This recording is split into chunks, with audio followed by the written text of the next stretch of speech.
نحمدہ ونصلی ونسلم علی رسولہ الکریم اما بعد فاعوذ باللہ من الشیطان الرجیم بسم اللہ الرحمن الرحیم۔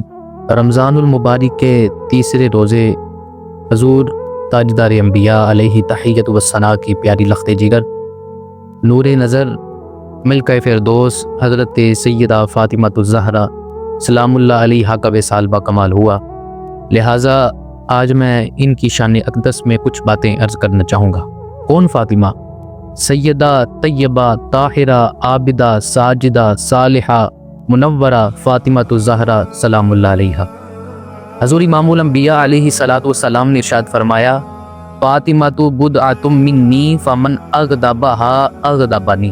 حضور علیہ السلام نے فرمایا، فاطمہ میرے جگر کا ٹکڑا ہے، جس نے اس کو ناراض کیا اس نے مجھے ناراض کیا۔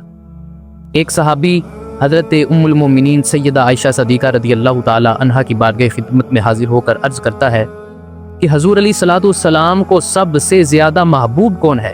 حضرت عائشہ صدیقہ فرماتی ہیں، قالت فاطمہ، تو فرمایا حضرت فاطمہ رضی اللہ تعالی عنہا۔ پھر وہ صحابی عرض کرنے لگا کہ مردوں میں کون زیادہ محبوب ہیں؟ تو آپ فرماتی ہیں، قالت زوجہا، فرمایا ان کے شوہر حضرت علی رضی اللہ تعالی عنہ۔ حضرت ام المومنین سیدہ عائشہ صدیقہ رضی اللہ تعالی عنہ فرماتی ہیں، ما رأیت احدا اشبہ کلاما و حدیثا برسول اللہ من فاطمتی۔ آپ فرماتی ہیں کہ میں نے کسی کو کلام اور بات کرنے میں حضور علیہ السلام سے زیادہ مشابہ سیدہ فاطمہ سے نہیں دیکھا۔ جس کا باپ سید الانبیاء ہو، جس کا شوہر سید الاولیاء ہو، جس کا بیٹا سید الشہداء ہو، وہ خود کیوں نہ سیدۃ النساء۔ حضرت ام المومنین سیدہ عائشہ صدیقہ رضی اللہ تعالی عنہا سے روایت ہے کہ حضور علیہ السلام نے ارشاد فرمایا، جب معراج کی رات میں جنت میں داخل ہوا، فوقفت علی شجرۃ من الاشجار الجنۃ، بس میں جنت کے درختوں میں سے ایک درخت کے پاس کھڑا ہوا تو میں نے اس سے زیادہ خوبصورت سفید نرم خوشبودار پھل کوئی نہ دیکھا۔ میں نے اس درخت کا پھل توڑ کر کھایا تو میری پشت میں نطفہ بن گیا، تو وہ حضرت خدیجہ الکبریٰ رضی اللہ تعالی عنہا کے شکم میں آ گیا، جس سے میری بیٹی فاطمہ پیدا ہوئی۔ تو اب بھی جب مجھے جنت کی خوشبو سونگھنے کی خواہش ہوتی ہے، شممت ریح فاطمہ، میں فاطمہ کی خوشبو سونگھ لیتا۔ حضور علیہ السلام کی پیاری لخت جگر حضرت سیدنا فاطمہ الزہرا سلام اللہ علیہا اپنے والد گرامی کے فراق میں دن اور رات آنسو بہایا کرتی تھی۔ ایک رات آپ نے خواب میں اپنے والد گرامی کو دیکھا، حضور علیہ السلام سیدہ کی چارپائی کے سرہانے کے پاس کھڑے ہیں، یوں معلوم ہوتا ہے کہ آپ کسی کا انتظار فرما رہے ہیں۔ تو سیدہ فرماتی ہیں کہ ابا حضور آپ کس کا انتظار فرما رہے ہیں؟ تو حضور علیہ السلام نے فرمایا، بیٹی فراق کی کڑیاں ختم ہو چکی ہیں، میں تجھے لینے کے لیے آیا ہوں۔ جب سیدہ نے یہ الفاظ حضور علیہ السلام کی زبان مبارک سے سنے، حضرت فاطمہ فرماتی ہیں کہ بے تاب دل کو چین آ گیا۔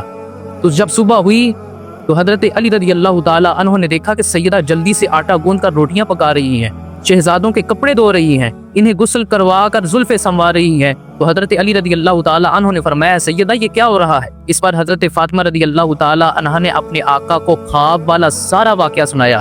تو حضرت فاطمہ رضی اللہ تعالی عنہ فرماتی ہیں کہ اب مجھے یقین ہو گیا ہے کہ اب میں آپ کے پاس تھوڑی دیر۔ اس کے بعد حضرت فاطمہ رضی اللہ تعالی عنہ نے عرض کی، اے میرے آقا، آپ کی خدمت میں میری 4 وصیتیں ہیں۔ پہلی وصیت تو یہ ہے کہ اگر میری طرف سے آپ کو کوئی تکلیف پہنچی ہو یا آپ کی خدمت میں کوئی کمی واقعہ ہوئی ہو تو مجھے معاف فرما دینا۔ دوسری وصیت یہ ہے میرے بچوں کا خیال رکھنا، ان کے سر پر دست شفقت رکھنا۔ تیسری وصیت یہ ہے کہ میرا جنازہ رات کے وقت اٹھانا، میں یہ نہیں چاہتی کہ مجھ پر کسی غیر محرم کی نظر پڑے۔